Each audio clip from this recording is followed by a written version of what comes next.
Hello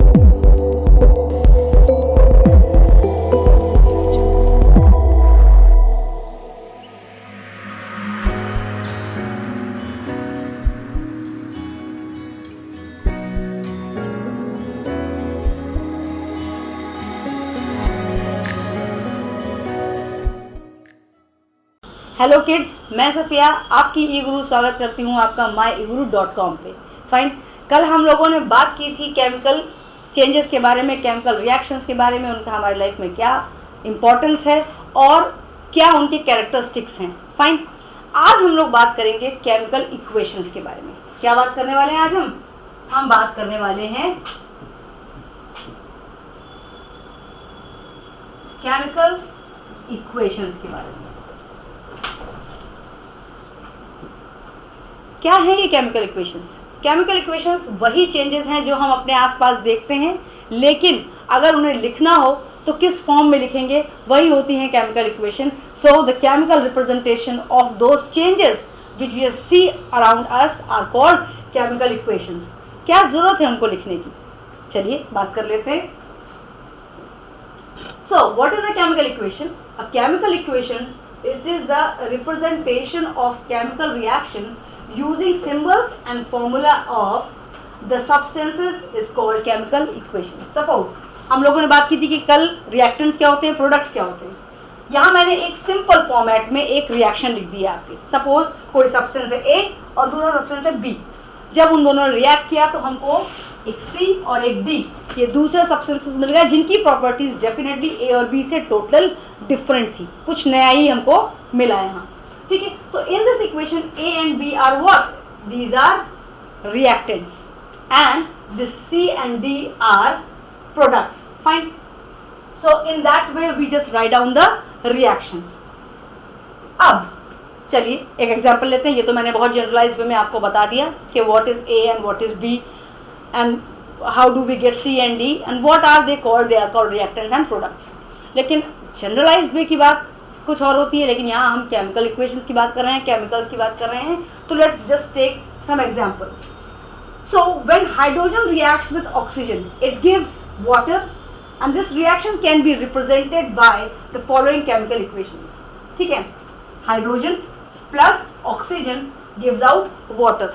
इतना बड़ा बड़ा लिखना पड़ा हमको, मतलब बहुत छोटा सा टाइम है। कई बार ऐसा होता है कि पेपर बहुत बड़ा होता है, बहुत कुछ लिखने के लिए होता है। अब अगर हर चीज़ के लिए हमें इतना ज़्यादा लिखना पड़ जाएगा तो फिर केमिस्ट्री तो भाई हो नहीं पाएगी। तो क्यों करना पड़ता है ये, और इसको रिमूव करने के लिए या इसका क्या हमको सॉल्यूशन मिला, वो ये था। See what did I tell you? The chemical equation is what? Chemical equation is the representation और सिंबॉलिक रिप्रेजेंटेशन ऑफ केमिकल्स और सम फॉर्मूलाज। ऑलराइट, तो यहाँ पर आपने देखा in the first equation words are used, while in the second equation symbols of the substances are used. That is quite convenient, don't you think? अगर हमको simple सा H2 लिख देना है, O2 लिख देना है और H2O लिख देना है, ये बहुत ज़्यादा आसान है हमारे लिए, हम इजीली लिखकर निकल जाएंगे। अब वही हमें लंबा लिखना पड़े, हाइड्रोजन ऑक्सीजन, ये फिर भी छोटे हैं। बहुत सारे केमिकल्स तो ऐसे होते हैं जिसमें होता है calcium carbonate, ammonium sulphide, this and that. तो कितना ज़्यादा लिखना पड़ जाएगा, तो बहुत इनकन्वीनियंट हो जाएगा, स्पेशली स्टूडेंट्स के लिए। तो उसी के लिए जो भी साइंटिस्ट हैं हमारे, उन्होंने क्या किया, एक रिप्रेजेंटेशन किया, एक केमिकल फॉर्मूलाज के थ्रू रिप्रेजेंटेशन किया जिसमें सिंबल्स को यूज़ किया और हमारी लाइफ को आसान बना दिया। और डेफिनेटली साइंटिस्ट बहुत अच्छे होते हैं और कहीं ना कहीं हमारी लाइफ को कुछ ना कुछ, एक कहते हैं ना क्विक मूवमेंट, एक बहुत अच्छा सा अपलिफ्ट देते हैं। और वही किया उन्होंने यहाँ पर, हमारी केमिकल इक्वेशंस को शॉर्ट फॉर्म में और सिंबॉलिक फॉर्म में लाकर। Okay, so a chemical equation is a way to represent the chemical reaction in a concise and informative way. अब आपको क्या करना है, आप कहीं ऐसा तो नहीं कि बस आप आते हैं और वीडियो को ऑन करके बस बैठ जाते हैं। केमिस्ट्री के साथ ऐसा कभी नहीं हो सकता। You always need to have a handy notebook and pen with you so that you can just jot down the important key points which I am just telling you, just like this. You need to just note down this. What is a chemical equation? It can be asked to you. तो आपको आसानी से इसको लिखने के लिए ज़रूरत है कि कहीं ना कहीं आप इसे नोट करते रहें। Fine. So a chemical equation is a way to represent the chemical reaction in a concise, means in a short form, in a shorthand, and a informative way. Informative way जैसे कि मैंने अभी example लिया इसका, oxygen का और hydrogen का, जो कि बना रहे हैं क्या, वाटर।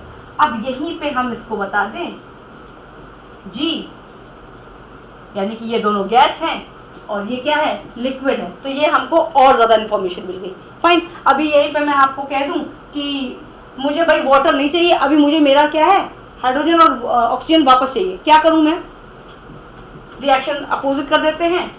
यहां मैंने लिख दिया इलेक्ट्रोलिसिस। तो क्या मुझे जाकर वो पूरी थ्योरी पढ़नी पड़ी? नो, मुझे इजीली समझ में आ गया कि अगर हम वाटर को इलेक्ट्रोलिसिस कर देंगे, यानी कि electro means passing the electricity and lysis means breaking down, यानी कि जब इलेक्ट्रिसिटी किसी भी चीज में पास करते हैं तो वो क्या होते हैं, अपने कॉन्सेंट्रेट में टूट जाते हैं, ब्रेक कर जाते हैं। तो यहीं से मुझे पता चल गया सब कुछ कि हो क्या रहा है। मुझे उतनी लंबी थ्योरी ना तो लिखनी पड़ी ना पढ़नी पड़ी। So that is the easy way और concise, the short hand way to write down a complete sentence in a very short way. Fine. So a chemical equation can be divided in two equations, means two types. दो तरह की होती हैं। वो क्या होती हैं, बात कर लेते हैं। पहली केमिकल इक्वेशन होती है balanced chemical equation. What is a balanced one?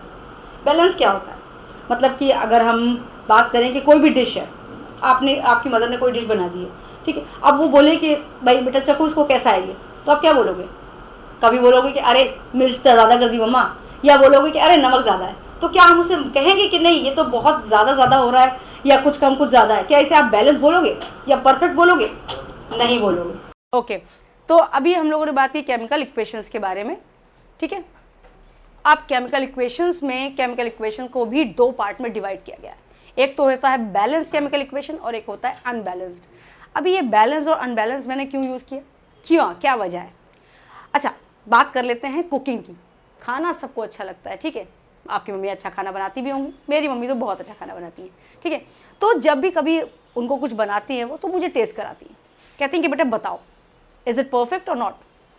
तो फिर मैं उसको टेस्ट करती हूँ। कभी ऐसा होता है कि नमक ज़्यादा हो गया, या कभी जो है मिर्ची तीखी हो गई, कुछ ऐसा रहता है, तो मैं उसको परफेक्ट नहीं बोलती हूँ, ठीक है, क्योंकि देयर आर सम क्राइटेरिया, कुछ ना कुछ क्राइटेरिया होते हैं जिसके बेसिस पे हम जज करते हैं कि कोई चीज़ परफेक्ट है, अच्छी है, बिल्कुल जाने लायक है प्रेजेंटेशन के लिए या नहीं, ठीक है। तो कुकिंग के लिए जो भी मेन क्राइटेरिया है वो यही है कि नमक अच्छा होना चाहिए, मिर्ची नॉर्मल होनी चाहिए, ठीक है, जिससे कि हर कोई इजीली अच्छे से खा सके, और ऑब्वियसली शक्ल बहुत अच्छी होनी चाहिए खाने की, ठीक है। तो तभी उसे हम बोलेंगे कि नहीं everything is balanced, right.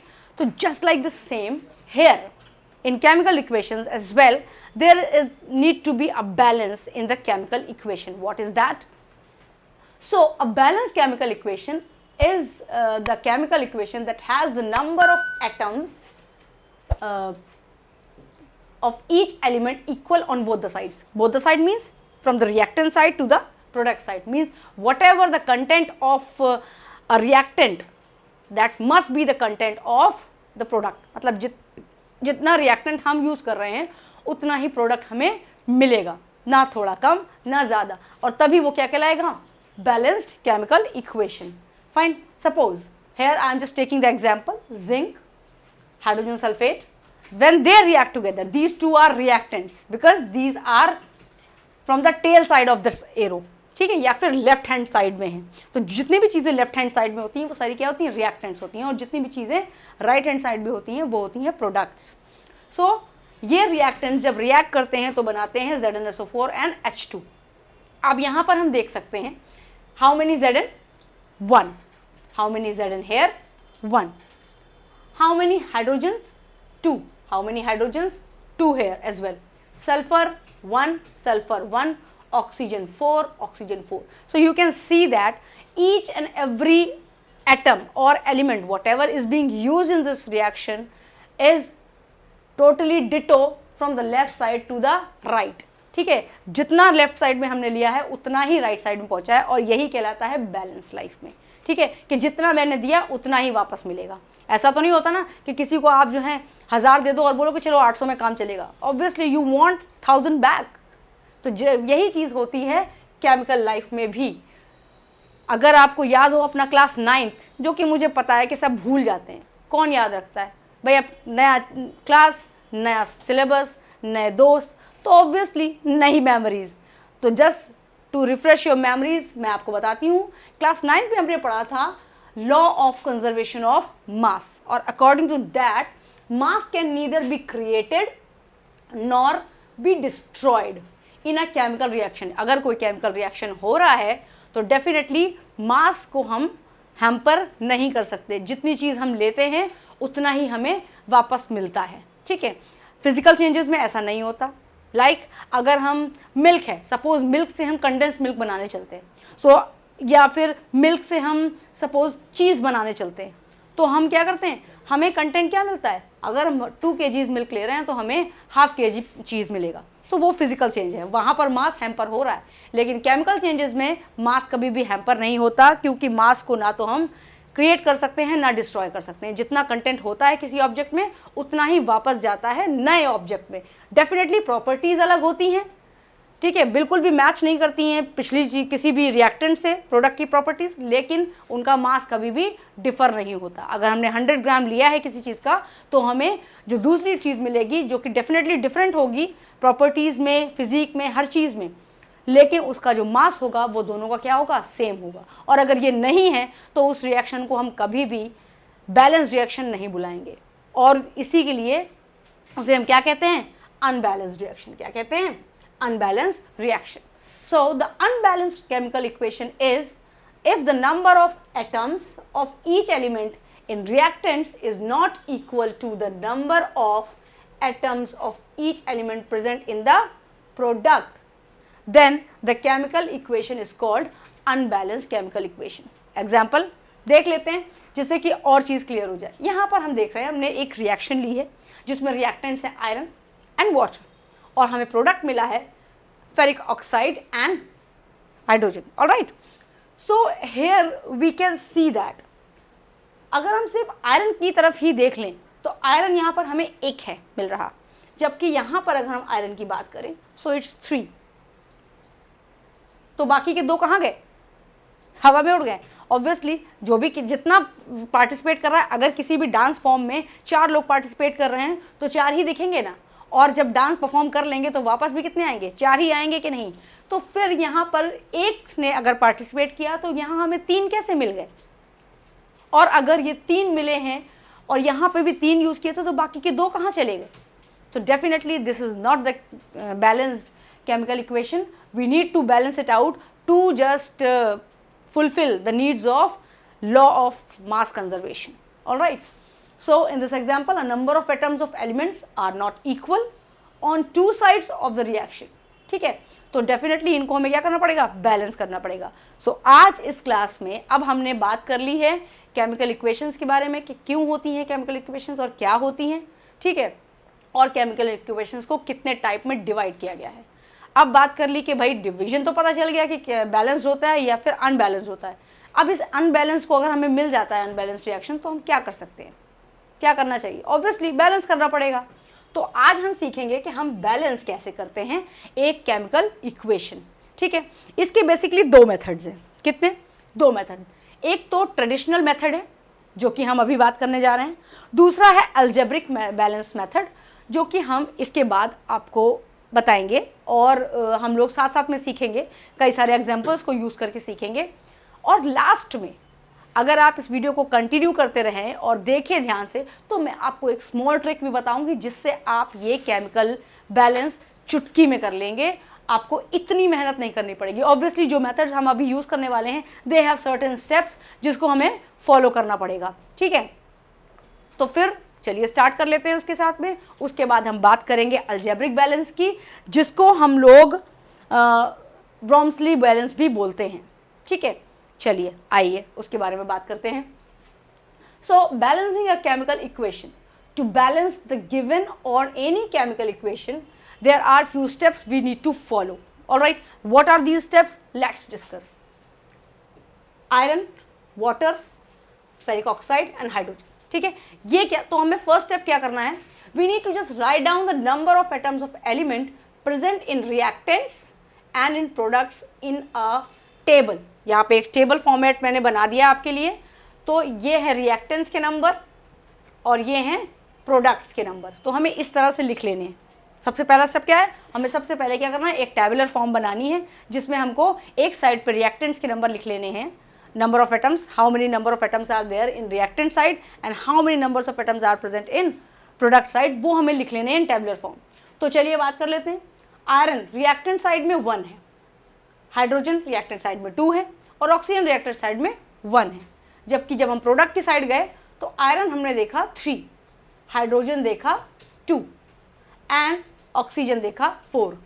Hair अगर हम बात करें हाइड्रोजन की तो ये हमें बैलेंस लग रहा है, लेकिन किसी एक के बैलेंस होने से तो बात बनती नहीं है, सबका ही बैलेंस होना बहुत ज़रूरी है। तो ये आयरन और ये ऑक्सीजन जो कि बैलेंस नहीं है। अब हमें क्या करना है, जो सेकेंड स्टेप है, स्टेप बाय स्टेप आपको बता रही हूँ, ध्यान से सुनिएगा और उसको अप्लाई ज़रूर कीजिएगा। सिर्फ ये सोच देख कर बैठ मत जाइएगा, आप अपनी कई सारी अनबैलेंस केमिकल रिएक्शन उठा सकते हैं, उनको इस हिसाब से बैलेंस कर सकते हैं और तभी आएगा। मेरे सिर्फ बोलने से नहीं आएगा कभी भी, वरना तो टीचर्स पढ़ाते रहते हैं और बच्चे पढ़ते रहते हैं, लेकिन आता कब है, जब हम खुद कोशिश करते हैं। ठीक है, so the balance the atom which is maximum in number on either side. हम सबसे पहले क्या करते हैं, बैलेंस करेंगे उस एटम को जिसका नंबर मैक्सिमम है दोनों साइड पे। ठीक है, चलिए, in this equation the number of oxygen atom is the maximum on RHS। इसमें देखा हमने कि जो राइट हैंड साइड है see, the right hand side oxygen का नंबर क्या है, सबसे ज्यादा है। इन सब में सबसे ज्यादा नंबर किसका है, ऑक्सीजन का है। तो हम सबसे पहले बैलेंस किसे करेंगे, जिसका नंबर मैक्सिमम है, जो भी atoms we are using. Fine, so हमने देखा कि ऑक्सीजन का नंबर सबसे ज्यादा है, so we will start with that. To balance the oxygen one needs to multiply the oxygen on the LHS। obviously RHS में ज्यादा है, कम किधर है, LHS में, यानी कि लेफ्ट हैंड साइड में। तो डेफिनेटली हम जहां कम है वहीं पे थोड़े ज्यादा डालेंगे ना, तो हमको क्या करना पड़ेगा, डिफरेंस कितना है, 4 का डिफरेंस है, उधर 1 है इधर 4 है।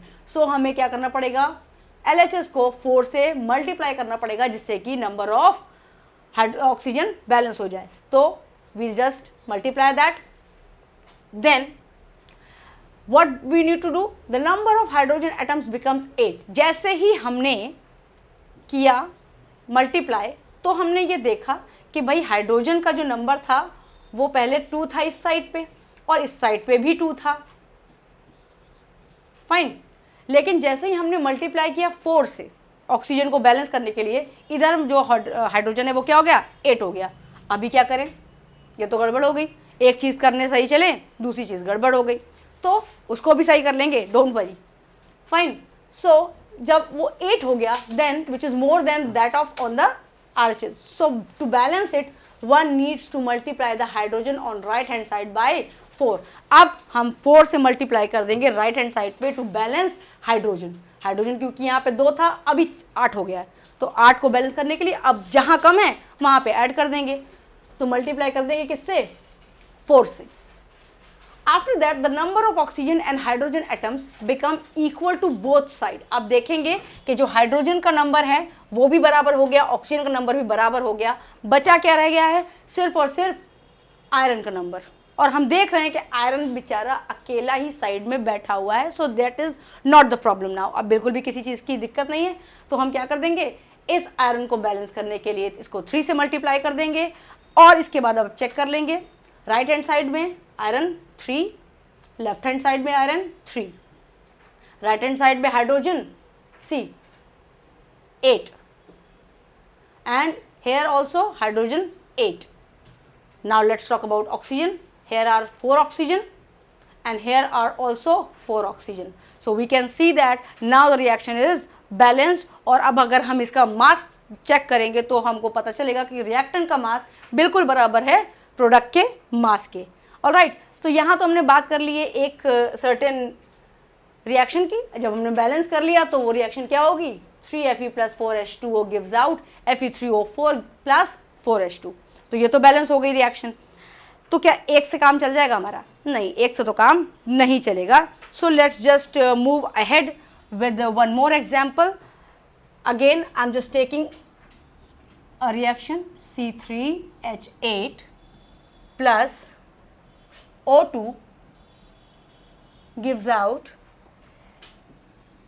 H2O plus CO2। ठीक है, ये एक और रिएक्शन हमने ले ली जिसको हमें क्या करना है, लिखना है। तो फर्स्ट स्टेप हमारा क्या हो गया, first we need to write down the equation. मैं स्टेप वाइज बोलती जा रही हूं तो आप बेटर है कि वो स्टेप्स को नोट करते जाएं और उसके साथ साथ देखते जाएं ताकि आपको हर चीज बहुत अच्छे से क्लियर हो जाए। So step 1 is write down your given equation.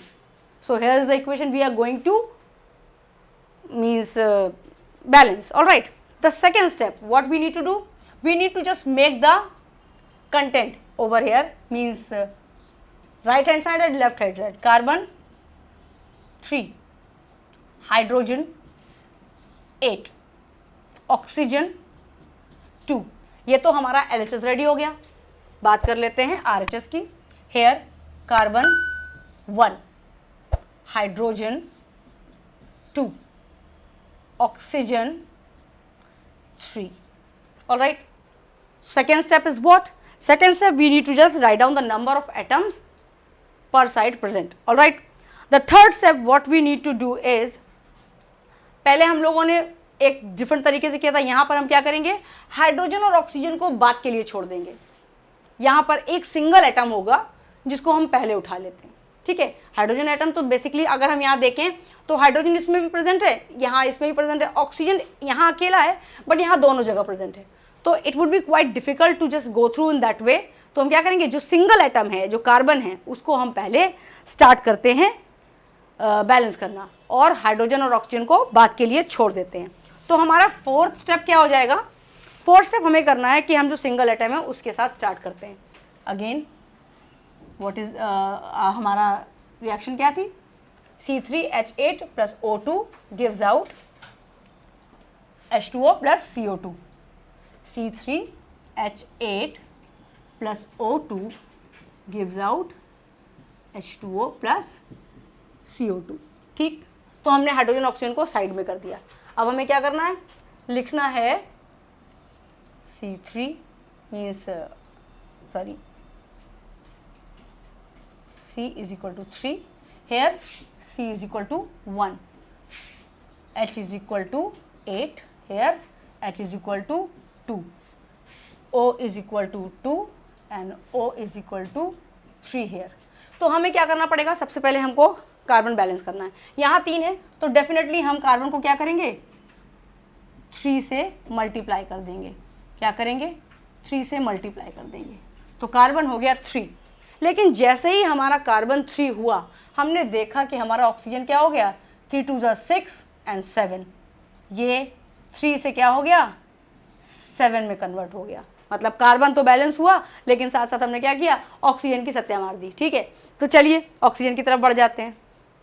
अब हम क्या कर रहे हैं कि ऑक्सीजन को बैलेंस करेंगे। तो इधर में कार्बन कितना था, 3 था, हो गया। इधर भी हमने कार्बन को क्या कर लिया, 3 कर लिया। हाइड्रोजन यहाँ पर 2 है और यहाँ पे हाइड्रोजन क्या हो गया है, वो भी 2 है। जबकि हम ऑक्सीजन की बात कर रहे थे, ऑक्सीजन यहाँ पे कितना था, यहाँ पे ऑक्सीजन 2 था, जबकि यहाँ पे ऑक्सीजन, जब हमने कार्बन को बैलेंस किया तो ऑक्सीजन क्या हो गया, 7 हो गया। ठीक, तो अब हमें क्या करना है, बैलेंस करेंगे हाइड्रोजन को। इसके बाद हम इसके बाद क्या करेंगे, स्टेप 7 में हाइड्रोजन बैलेंस करेंगे। और हाइड्रोजन बैलेंस करने के लिए हमें क्या करना पड़ेगा, we need to just write down the reaction. C3H8 plus O2 gives out H2O plus, क्योंकि हमने कार्बन बैलेंस कर लिया है, CO2। ठीक है, हाइड्रोजन बैलेंस करेंगे। ठीक, तो हाइड्रोजन बैलेंस करने के लिए हमें क्या करना पड़ेगा, यहाँ पर हाइड्रोजन है 8 जबकि यहाँ पे हाइड्रोजन कितने हैं, 2। तो यहाँ पे क्या करेंगे, 8 बनाने के लिए हम ऐसे क्या कर देंगे, मल्टीप्लाई कर देंगे विद 4। ऑलराइट, हमने क्या किया, हाइड्रोजन यहाँ 8 था, यहाँ पे 2 था, तो हाइड्रोजन को बैलेंस करने के लिए हमने क्या किया, यहाँ पर 4 से मल्टीप्लाई कर दिया। अब अगर हम देखेंगे, सो C3H8 plus O2 gives out 4H2O plus 3CO2। यहाँ पे हमने देखा 4 and 6, how many oxygen, 10 oxygen. भाई ये भी बैलेंस हो गया, हाइड्रोजन भी बैलेंस हो गया, कार्बन भी बैलेंस हो गया, हमने देखा अगर तो C यहाँ पे भी 3 है, यहाँ पे भी C3 है, ठीक, यहाँ पे H8 है, यहाँ पर भी H हमने क्या किया 8 कर दिया है, बचा क्या गया, यहाँ पर ऑक्सीजन है 2, जबकि यहाँ पर ऑक्सीजन कितने हो गए हैं 10। तो अब ऐसा क्या करें, उधर पे तो ज़्यादा है, इधर कम है, तो डेफिनेटली जहाँ कम है वहीं हम ऐड करेंगे, और ऑक्सीजन हम देख रहे हैं कि अकेला भी है, तो इजीली हम क्या करेंगे, हमको 10 बनाना है, 2 है, so can't we just multiply it with 5, और जब हम 5 से मल्टीप्लाई कर देंगे तो रिएक्शन कुछ हो जाएगी, C3H8 plus 5O2 gives out 4H2O plus 3CO2। चेक कर लेते हैं, C3 hydrogen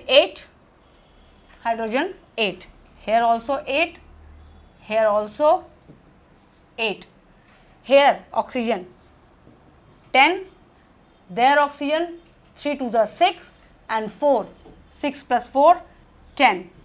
So here we are done with the next example. आपको ऑब्वियसली समझ में आ गया होगा, नहीं आए तो कमेंट सेक्शन में डाल दीजिए, I can just take some more examples to explain you later, fine.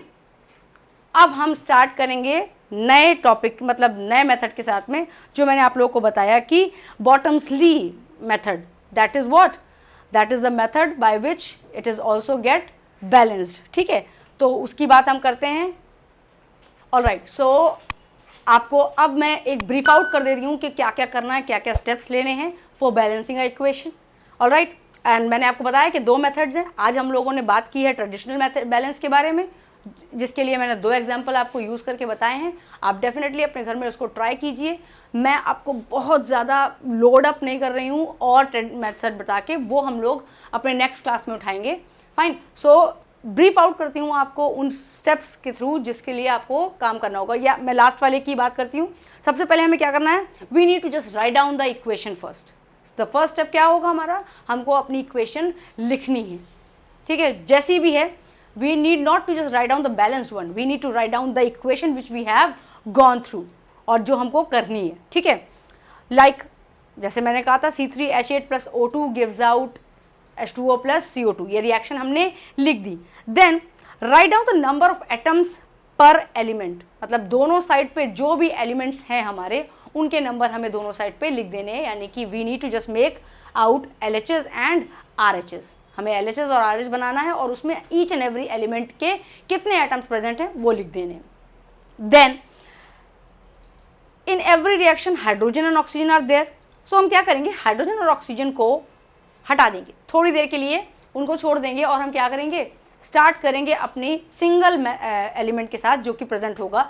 इस रिएक्शन में कार्बन था, सो कार्बन के साथ, फाइन, बोथ साइड पे लिख लेंगे। हाइड्रोजन ऑक्सीजन को बाद के लिए रख देंगे और कार्बन को बैलेंस करना स्टार्ट करेंगे, ठीक है। जो भी सिंगल एलिमेंट होगा 4th स्टेप में, उसको उठाकर बैलेंस करना स्टार्ट करेंगे, ठीक है। अब हम क्या करेंगे, कोएफिशिएंट यूज करेंगे सिंगल कार्बन एटम के लिए। इधर 3 थे, उधर 1 था, तो डेफिनेटली हमें क्या करना पड़ेगा, उस 3 और 1 को बैलेंस करना पड़ेगा। तो जहां कम होगा वहां हम एक्स्ट्रा डालेंगे, तो इधर हम क्या करेंगे, 3 से मल्टीप्लाई कर देंगे, यानी कि 3 कोएफिशिएंट यूज करेंगे फॉर दैट कार्बन डाइऑक्साइड जहां पर हमारा सिंगल एटम प्रेजेंट है, okay. Then we need to balance out the hydrogen in the next top level, ठीक है। उसके बाद हमें हाइड्रोजन बैलेंस करना है। जैसे ही हम हाइड्रोजन बैलेंस करेंगे तो डेफिनेटली हाइड्रोजन तो बैलेंस हो जाएगा, लेकिन कहीं ना कहीं दूसरे एलिमेंट जो प्रेजेंट है, चाहे वो ऑक्सीजन हो या कोई और हो, वो क्या होंगे, वो या तो बैलेंस अपने आप हो जाएंगे, और अगर नहीं होंगे तो फिर लास्ट स्टेप में हमें उनको बैलेंस करके पूरी रिएक्शन को फ्रेम आउट कर देना है, ठीक है। तो बेसिकली यहाँ पर हमारी जो बैलेंस रिएक्शन मिली हमें वो क्या है, C3H8 plus 5O2 gives out 4H2O plus 3 carbon dioxide और CO2, ठीक। यहाँ पर हम लोग अपने ट्रेडिशनल मेथड को एंड अप करते हैं। उसके बाद कल जो हम लोग बात करेंगे वो हम लोग इसके अलजेब्रिक एक्सप्रेशन वाले मेथड को उठाएंगे, और जो ट्रिकी मेथड मैंने आपको बताया वो हम लोग करेंगे। तो आज हम लोगों ने क्या क्या सीखा है, हम लोगों ने आज सीखा है केमिकल इक्वेशन के बारे में, हम लोगों ने आज सीखा है कि हमें क्या ज़रूरत है केमिकल इक्वेशन को यूज़ करने की, और हमें क्या बेनिफिट्स मिलते हैं केमिकल इक्वेशंस को सिंबॉलिक वे में लिखने की, ठीक है। और कितने टाइप की केमिकल इक्वेशंस होती हैं, मतलब बैलेंस्ड एंड अनबैलेंस्ड, क्यों हमें ज़रूरी है रिएक्शन को बैलेंस करना। यहाँ पर हमने अपने क्लास 9 को भी रिफ्रेश किया है by the discussion of conservation of मास, जिसमें क्या होता है कि रिएक्टेंट का मास बराबर होना चाहिए प्रोडक्ट के मास के, क्योंकि एक केमिकल रिएक्शन में हम मास को ना तो डिस्ट्रॉय कर सकते हैं ना ही उसे क्रिएट कर सकते हैं। फाइन। और फिर हमने सिंगल मेथड, पहला मेथड और जो ट्रेडिशनल मेथड है बैलेंस करने का, क्योंकि हमें ऑब्वियसली मास ऑफ कंजर्वेशन तो फॉलो करना ही है, तो हमने क्या किया है, पहला मेथड आज सीख लिया है। अब अपने नेक्स्ट क्लास में हम दूसरे मेथड की तरफ जाएंगे। So till then just stay safe, stay at home और अपनी पढ़ाई को जारी रखिए, क्योंकि हम यहाँ पर आकर आपकी हेल्प करने इसीलिए आए हैं ताकि आप स्ट्रेस आउट ना हो और अपनी स्टडीज़ को जारी रख सकें। Fine, thank you and have a nice day.